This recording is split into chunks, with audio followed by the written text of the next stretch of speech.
ilaa ay kor u faafay alxamdulilah ilaahay waa naga badbaadiyey wax dhibaato ilahayna uuma geysan laakiin arrintan waa arrin loogu talagalay guriga in lagu gubo anaga kolley degmada waa beri hadda usoo guurnay waa xasuustiin sanadka cusbaay 2020 bisha koowaad sagaalkeedii laba wiil in la latay xamse cabdo iyo axmed cabdo degmada kaana in lagu dilay maamulka degmadii iyo maamulka saldhigna u dacwoonay waxna la qabo waayey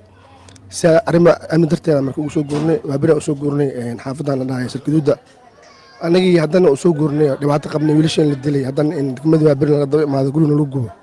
arrintaas waa arrin laga dhiidhiyo kolley degmada kaana waxaa ugu soo guurnay amni darre ahayd in laba wiil la dilay haddana wax degmadii ka socday iyo wax gobolka ka socda noo imaanin haddana iska sabarna haddana in degmadii waa beri lagu imaado gurigna lagu gubo arrintaas arrin aniga fahmi karna ma ahan waa arrin u baahan in laga hadlo kolley dadweynaha Soomaaliyeed kulli waa ogyihiin sanadkii cusbaan waxay ugu dhacay alxamdulilah iska sabray haddana degmadii waa beri in laga daba imaado gurigna lagu gubo arrintaas waa arrin dhacdadan sidee ku dhacday dadka gubay guriga sidoo kale mootada iyo hantida kale gubay maxay ahaayeen ma ogaateen walaa horta codka waa maqlayn anaga gudaha ku jirnay hooyadaa soo jeeday inta kale way jiifeen laakiin nimankii warkooda way maqashay laakiin kadib waxaa maqalnay holciyo guriga soo gaaray mootadii inta holci ka batay guriga soo gudbay oo guriga baabkiisa xataa meel ka soo baxan aaweynay alxamdulilah ilaahay waa naga badbaadiyey waa dabkii waa daminay maasha allah xabaarihii sagaalkii habeennimo anagoo iska jijiifno waxaan ka war helnay uuro iyo qaac iyo holac oo isku shareeray guryaha hareerihiisa markaasaa dadkii deriska ee daaqadaha noo soo gargaraacay oo nagu wargeliyey in mootadii aan anagu lahayn oon ku shaqaysan jirnay in banaanka ay taalo la gubay ciddi gubtina lama sheegi karo mootadii oo iska holcayso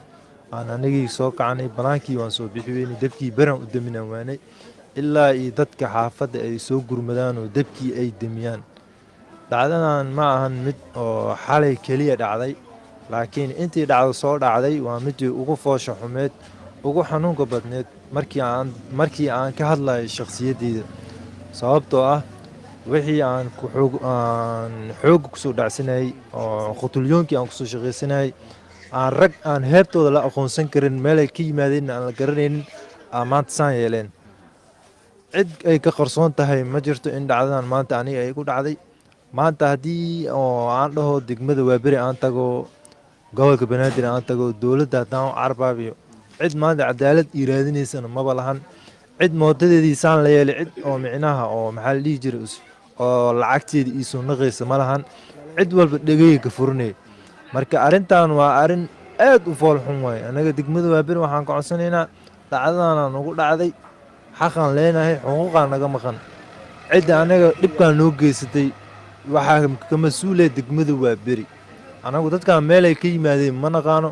anagu waxaa mas-uul naga ah degmada waa beri aa mas-uul naga ah dhib walbuu na soo gaaray degmada waa beri iyadaa lagala xisaabtamaa arrintaanayta degmada waa beri waxaa ka qabato inkastoo qoyskan sanad